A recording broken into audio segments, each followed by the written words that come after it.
આપણે નવા સિરીઝની શરૂઆત કરી રહ્યા છે. હજુ આજે બોનાન્ઝા એ છે કે સેન્સેક્સની મંથલી એક્સપાયરી છે, એટલે ફાયરવર્ક્સ પોસિબલ છે. પણ હેન્ડઓવર ગિફ્ટ નિફ્ટીનો નેગેટિવ છે, પણ ક્રૂડ ઘટેલું છે, એટલે પોસિબલ છે કે દિવસના મધ્યભાગમાં કોઈ આપણને સરપ્રાઇઝ મળે. પ્લસ રોલઓવર અને લોંગ શોર્ટ રેશિયો તો એમ કહે છે કે ડેટા થોડા ઇમ્પ્રૂવ જરૂર થઈ રહ્યા છે. Good morning.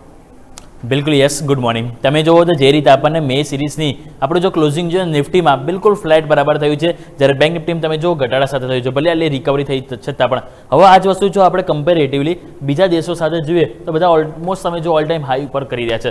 તો ચાન્સીસ છે કે આજે ભલે આપણને ઘટાડો બતાવે છે અને જે રીતે એફઆઈનો પણ આંકડો તમે જો એક સુધારા નોટ ઉપર જોવા મળી રહ્યો છે, તો ચાન્સીસ છે કે જો અગર ઘટાડો આવે છે તો માર્કેટમાં આજે બાય ઓન ડિપ્સ પણ આપણને જોવા મળી શકે છે. તો બાય ઓન ડિપ્સ અગર જો જોવા મળે છે તો કયા લેવલ છે કે જ્યાંથી આપણને જોવા મળી શકે, આવો એ આપણે સમજીએ. પહેલાં નિફ્ટીનો ચાર્ટ અને એ બાદ બેંક નિફ્ટીની ચાર્ટ ઉપર સમજીએ. તો નિફ્ટીના ચાર્ટ ઉપર જો આપણે નજર કરીએ તો જે રીતે આપણને ગઈકાલનું ક્લોઝિંગ હતું નો ડાઉટ એક ઘટાડાવાળું હતું, અને અહીંયા તમે જોશો તો આપણને જે એક કેન્ડલ જે હતી જે પરમ દિવસવાળી તેજીવાળી ગેપ ઓફ ઓપનિંગ બાદ એના બાદ તમે જોશો એક બેરિશ એન્ગલ્ફિંગ કેન્ડલ બની હતી. પરંતુ હવે આજે ઇમ્પોર્ટન્ટ લેવલ એ છે કે 70-80 પોઈન્ટ ઘટાડા સાથે તમે જોવાનું થવાના છો.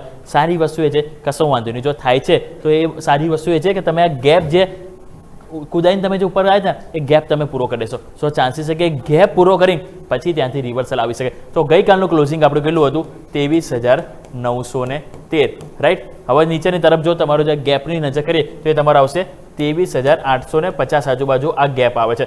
850 થી 23,800 આ એક સ્ટ્રોંગ એરિયા છે કે જ્યાં માર્કેટ એક સ્ટ્રોંગ સપોર્ટ લઈ શકે છે. અને એમ પણ તમે જોશો તો તમારી જે 10 ડે એક્સપોનેન્શિયલ મૂવિંગ એવરેજ પણ શું આવે છે તો એ છે 23,800.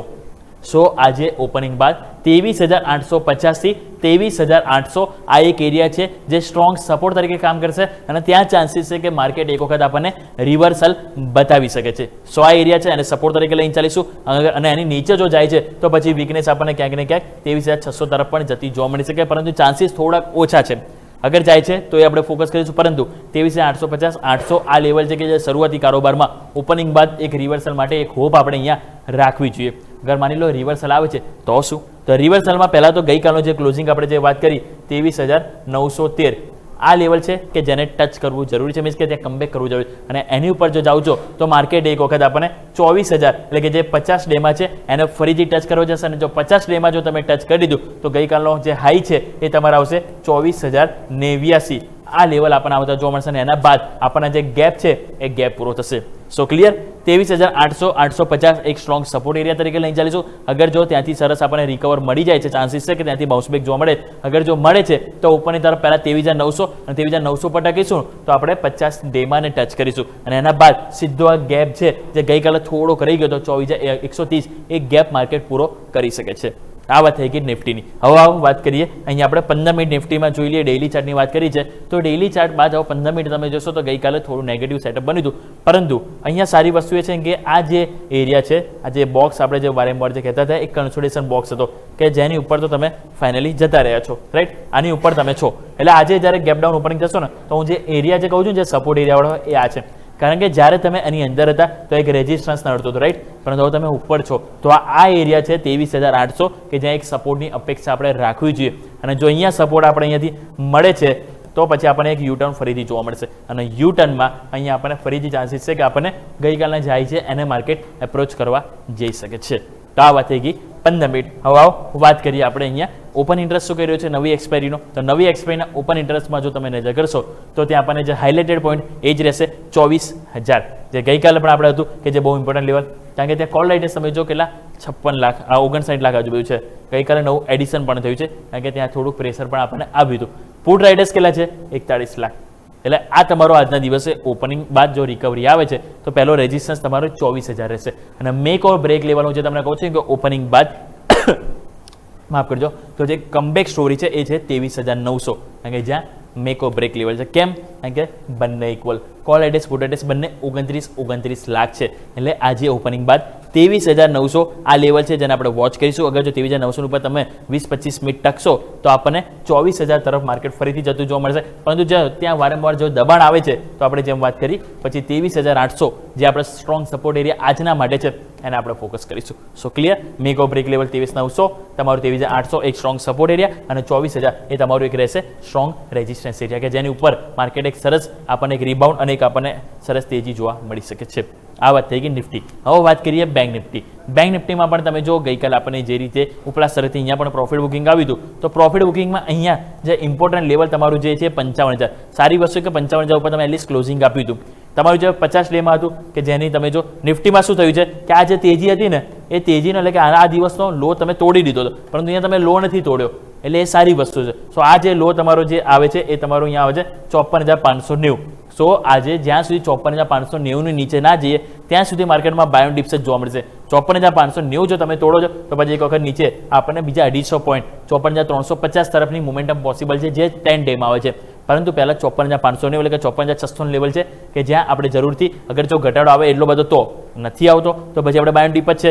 તો આપણે ઉપરની તરફ જો બાય ઓન ડિપ્સ આપણે કરીશું 54,600 લેવલ સુધીમાં, અને ઉપરની તરફ પહેલાં આપણે 55,262 50 ડેમાં છે કે જેને ઉપર જવું જરૂરી છે, અને 50 ડેમાંની ઉપર જો તમે જશો તો કોન્ફિડન્સ બહુ સરસ આવશે. અને એ કોન્ફિડન્સ પહેલાં આપણને 55,500 કે જે ગઈકાલનો હાઈ બન્યો હતો એને એપ્રોચ કરવા જશે, અને એની ઉપર જો તમે જઈશું તો સીધા આપણને 56,000 56,340ના પણ લેવલ પોસિબલ છે. સો ક્લિયર, જ્યાં સુધી આપણે 54,590નું લેવલ ના તૂટે ત્યાં સુધી એટલીસ્ટ આપણે વન વે સેલિંગનું વિચાર ના કરવો જોઈએ.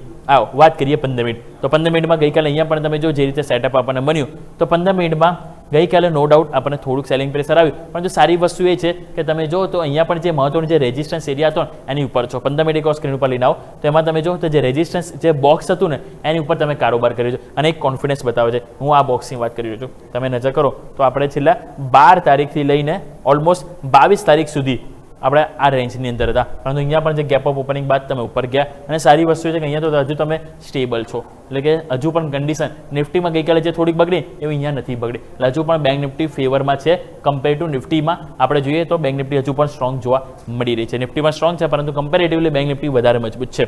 એક વખત ઓપન ઇન્ટરેસ્ટ જોઈએ, અહીંયા હવે 1 મહિનાની રાહ જોવાની છે એક્સપાયરી માટે. તો હવે નવા જૂન સિરીઝની જે શરૂઆત થવા જઈ રહી છે તો એમાં ઓપન ઇન્ટરેસ્ટમાં કઈ જગ્યાએ પલડું ભારી છે તો એમાં જોઈએ. સૌથી પહેલાં 55,000 ગઈકાલે ક્લોઝિંગ આપવામાં એની ઉપર સફળ થયું, કારણ કે ત્યાં પુટ રાઇટર્સનો કોન્ફિડન્સ હતો, નવા એડિશન પણ ત્યાં વધારે થયું હતું, અને ટોટલ 21 લાખ તમે જો પુટ રાઇટર્સ છે જે કોન્ફિડન્સ આપે છે. સામે અહીંયા તમે જો તો 55,100 છે કે જ્યાં પણ થોડા કોલ રાઇટર્સ એવી છે આ બધી જગ્યાએ. સો આ એક એરિયા છે કે જેને આપણે ધ્યાન પર જરૂરથી રાખીશું, પરંતુ જેમાં આપણે વાત કરીએ કે 55,000 લેવલ છે કે જે એક ઇમ્પોર્ટન્ટ લેવલ રહેશે કે જેની ઉપર તમે ટકો છો, તો 55,500 ને ફરીથી એક વખત એપ્રોચ કરવા આપણે જઈ શકીએ છીએ.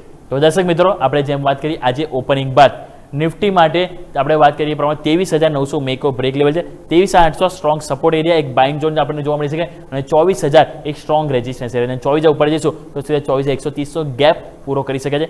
સેમ વે બેંક નિફ્ટીમાં પણ ઓપનિંગ બાદ જો ઘટાડો આવે છે તો 55,000 ઉપર ટકવું જરૂરી છે. ટકીશું તો ફરીથી 55,500 ઉપર જવા આપણને જોવા મળશે, અને એની ઉપર 56,000ના રસ્તા આપણને ઓપન થતા જોવા મળશે. યસ, ઓકે, તો આ તમામ સંકેતો છે કે જેને ધ્યાન પર રાખીશું. આભાર યોમિક આપનો અમારા સાથે જોડાવા માટે થઈને. તો